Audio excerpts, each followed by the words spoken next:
ये 4 बातें नोट कर ले, बहुत ये जीवन के लिए अत्यंत लाभदायक है।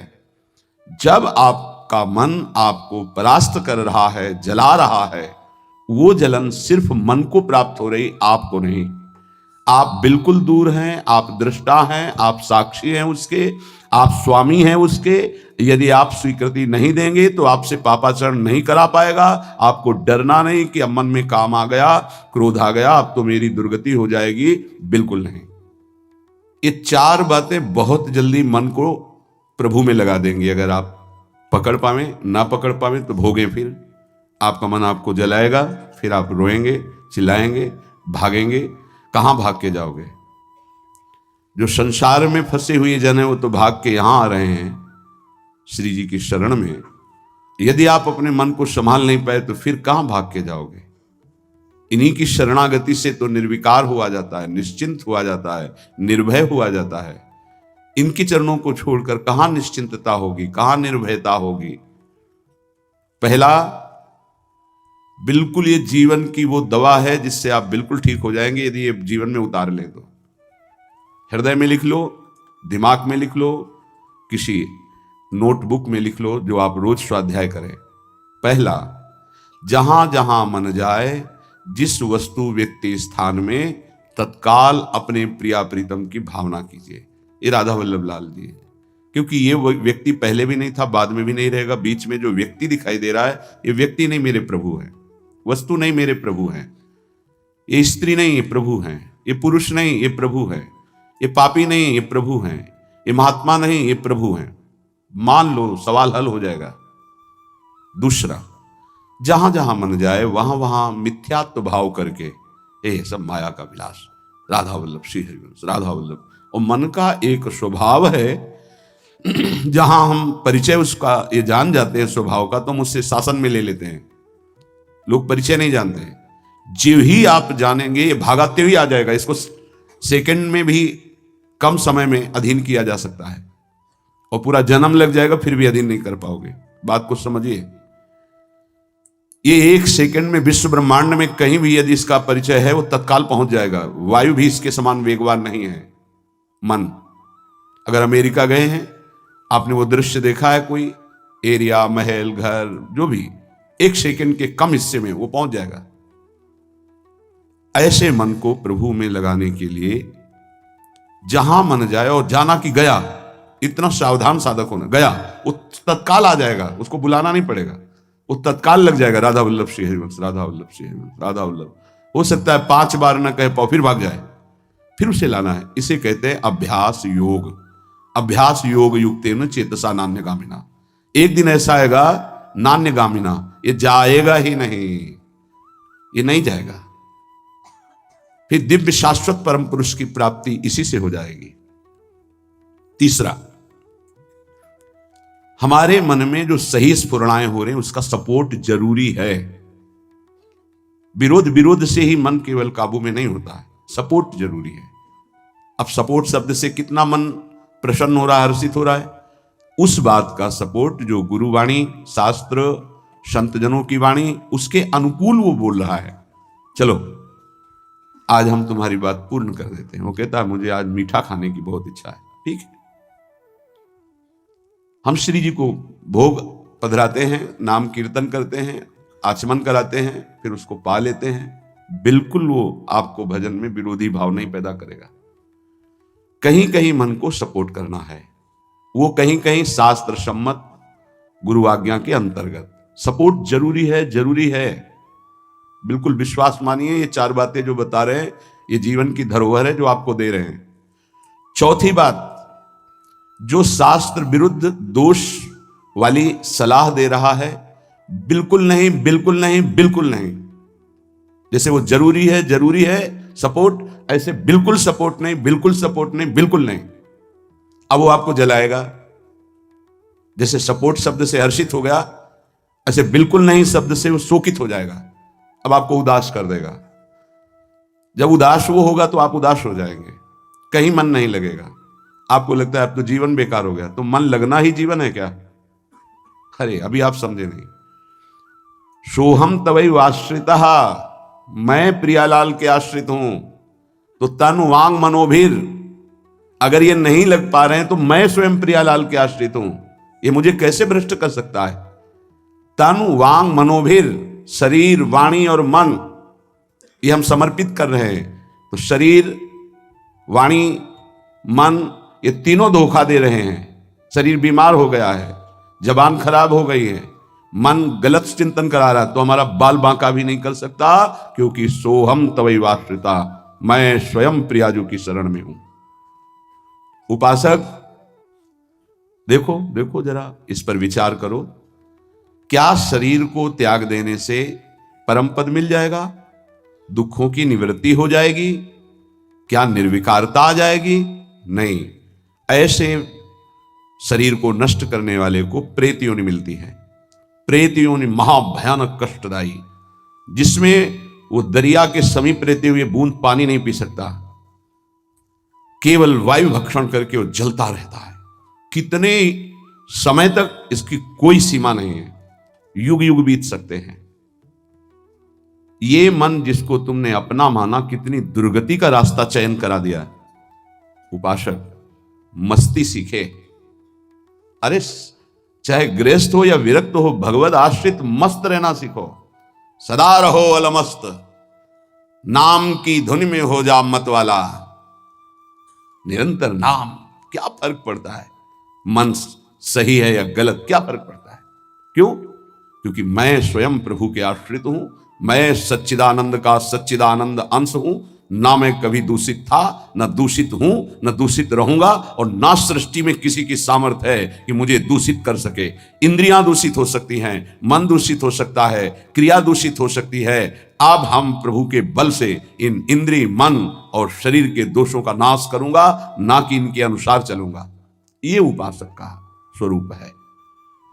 व्यथा इंद्रिय प्रमथन स्वभाव वाली, मनुष्य प्रमथन स्वभाव वाला, इनके मथित होने पर, मनमथ नाम है काम का, वो इनमें बैठ करके ऐसा प्रमथन करता है, ऐसी व्यथा उत्पन्न करता है कि साधक का तदात्म भाव होने के कारण वो असहनीय हो जाता है और वो गलत संकल्प और चेष्टा में उतर जाता है। इसी को सह गया सो महापुरुष। यम ही न व्यथयन्ते ते पुरुषम पुरुषर्षभ। हे पुरुषों में श्रेष्ठ अर्जुन, अर्थात वो पुरुषों में श्रेष्ठ पुरुष है जो प्राप्त व्यथा को सह जाता है। इंद्रिय मन के द्वारा विकारात्मक पीड़ा को बिना किसी से राग द्वेष किए चुपचाप सह गया, ये भगवान की विशेष कृपा उस पर। हमारा मन क्या बुद्धि के साथ सोचवाता है कि जब हमें जो काम सताया, लोभ मोह ममता जो भी, हमें वो तत्काल मिल गया और हम शांत हो गए तो सौभाग्य समझते हैं। दुर्भाग्य है उस उपासक का जो चाहे और उसको प्राप्त हो जाए, दुर्भाग्य है उसका। सौभाग्यशाली वो है जो चाहे और ना मिले और जलता हुआ सह गया, उसे वो चीज मिलेगी जो त्रिभुवन में किसी को किसी साधना से नहीं मिलती। यम ही न व्यथयन्ते ते पुरुषम पुरुषर्षभ शम दुखा सुखाधीरम स्वमृतत्वाय कल्पते। वो अमृत पद का अधिकारी हो गया, वो अमर हो गया, अविनाशी हो गया, वो अविनाशी पद में आरूढ़ हो गया जो इस व्यथा को सह गया। व्यथा को सहने वाला वही होता है जो व्यथा का दृष्टा बनता है, भोगता नहीं। तुम दृष्टा हो, बात समझिए।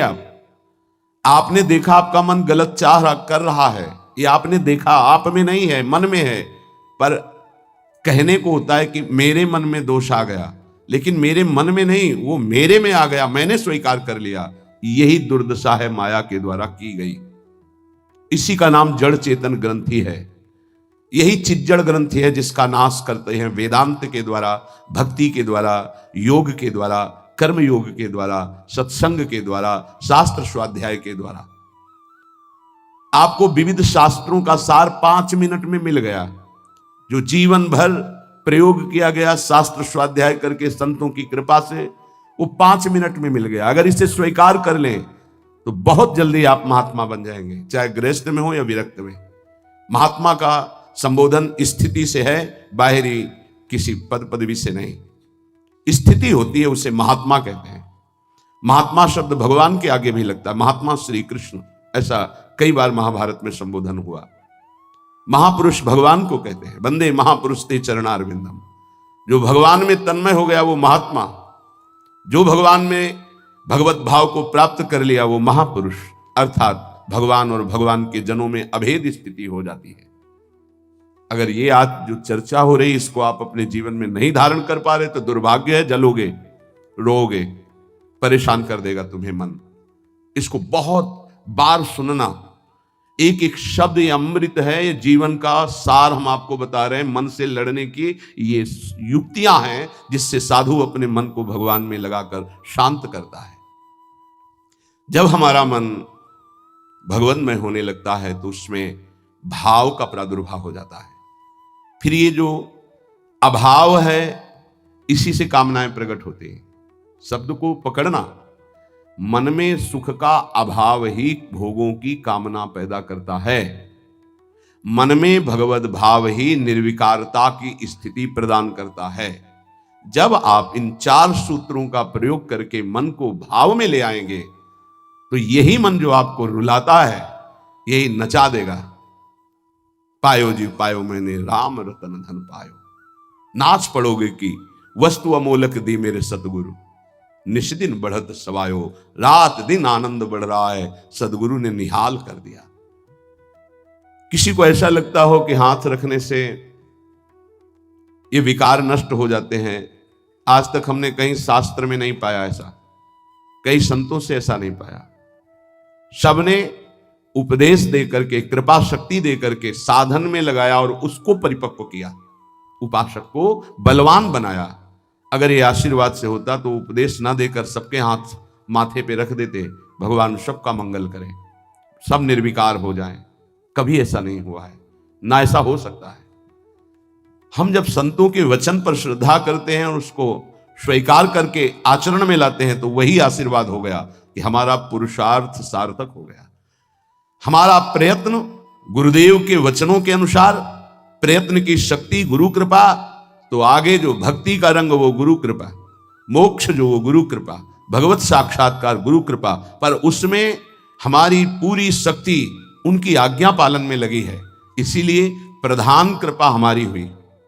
हम प्रधान कृपा अपने ऊपर नहीं करते और तो सहायक कृपा सब है। भगवान की कृपा मानव देह मिला, सत्संग मिल रहा है। गुरु की कृपा स्वीकार किया, मंत्र दिया, नाम दिया, उपदेश कर रहे हैं। शास्त्र कृपा हमें सुलभ मार्ग, भगवत मार्ग, उससे नाना प्रकार के बचाव पक्ष की बातें, उसमें आसक्त होने की बातें दोनों बताई गई। परमार्थ में कैसे आसक्त हुआ जाता है, परमार्थ में कैसे बचा जाता है, शास्त्र कृपा भी है। अपनी कृपा हम नहीं कर पा रहे। अपनी कृपा, अब हमको इस संसार समुद्र से मुक्त होना है, डूबना नहीं, इसमें पार जाना है। अब मुझे वही करना है जो मेरे गुरुदेव कहते हैं, शास्त्र कहता है। अब इसके विपरीत नहीं, ये अपने ऊपर कृपा हो गई। कोई बिरला समझ पाता है गुरु कृपा को। हमारी सदैव दृष्टि पार्थिव रही है, व्यवहारिक रही है, लौकिकी दृष्टि रही है। इसीलिए हम गुरु की बात में भी लौकिकी, व्यवहार की, स्वार्थपना देखते हैं। नहीं, ये केवल आपके लिए है। आपको दुलार करना या डांटना, आपको अपना मानना, अधिक प्यार दिखाना, आपके मन को चुराकर प्रभु में लगाना है। उस मन को ऐसे आसक्त किया जाता है, भय दिखाकर, प्रलोभन दिखाकर, दुलार करके, कि आपका मन श्री जी के चरणों में ऐसे समर्पित हो जाए कि आप निहाल हो जाएं, आप सुखी हो जाएं। अंदर की बात यही होती है। कभी सैकड़ों बार देख करके, मिल करके आपको दुलार करना, कभी वर्षों आपकी तरफ बिल्कुल न देखना, न संभाषण करना। क्या समझते हो आप? पहले आपको प्यार करते थे, अब नहीं करते। पहले आपको प्यार का व्यवहार दिखाई देता था, अब तुम्हारे ऊपर वास्तविक प्यार की वर्षा हो रही है, जो ना देखकर, ना बोलकर भी अंदर से चिंतन करते हुए तुम्हारी चित्त वृत्ति को भगवदाकार किया जा रहा है। कहीं तुम पांच भौतिक शरीर में आसक्त ना हो जाओ। अगर पांच भौतिक शरीर में आसक्त हो गए गुरु के, तो शरीर छूटने के बाद तुम्हारे मन में आएगा अब मैं अनाथ हो गया। नहीं, तुम ऐसे बलवान बनो, ऐसे गुरु आसक्त बनो कि तुम्हारे अविनाशी गुरुदेव का परिचय तुम्हें प्राप्त हो जाए। मेरे गुरुदेव प्रियाजू की नित्य सहचरी हैं, वो कैसे मर सकते हैं? वो हमारे भाव में हैं, वो हमारे संग हैं, हमारे आसपास हैं, वो जागृत में हैं, वो स्वप्न में हैं, वो सुषुप्ति में हैं। मैं कभी अपने गुरुदेव से एक पल भी अलग नहीं होता। ये स्वरूप है। अध्यात्म को समझिए। कुछ व्यवहारिक साधक ऐसे हैं जो व्यवहार में राग द्वेष करते हैं। गुरुदेव व्यवहारिकी नहीं है, गुरुदेव परमार्थ वस्तु है। व्यवहार की लीला तुम्हारे साथ इसलिए हो रही कि तुम परमार्थ को जानते नहीं हो। जैसे बालक घुटनों के बल चलता है तो पिता घुटनों के बल हो जाता है और उसके साथ साथ उसको सुख पहुंचाने के लिए वैसे ही चलते हुए बोलता है। इसका मतलब यह नहीं कि पिता बालक हो गया, वो केवल बालक के लिए वो ऐसा बना है। वो केवल उसको सुख देने के लिए, मेरा पुत्र है इस संबंध के लिए। ऐसे ही आपसे विनोद करना, आपको दुलार करना, आपके चित्त का आकर्षण करना प्रियाजू को भेंट देने के लिए है। तुम्हारा तन, तुम्हारा मन, तुम्हारा जीवन मेरी लाडली का बन जाए इसलिए है, मेरा बन जाए इसलिए नहीं। मेरा तो मेरा भी तन मेरे को प्रिय नहीं, तुम्हारा तन कैसे प्रिय हो सकता है? मेरा तो मेरा मन प्रिय नहीं, तुम्हारा मन कैसे दुलार करने के योग्य हो सकता है? इस रहस्य को समझोगे तो परमार्थ के दिव्य पथिक बन जाओगे। मन, तन, प्राण और मैं स्वयं प्रियालाल का हूं। अब हमको इसकी कोई परवाह नहीं कि मेरा मन क्या कहता है, मेरा तन क्या करता है, मेरे प्राण रहे कि ना रहे, मेरी गति बने कि ना बने। अब इस पर ऐसे उपासक के हृदय में ज्यादा समय नहीं लगता और भाव का प्रकाश कर देते हैं आचार्य, इष्टदेव, गुरुदेव। तब वो हृदय के नेत्र जब खुलते हैं तो इन नेत्रों में प्रकाश होता है।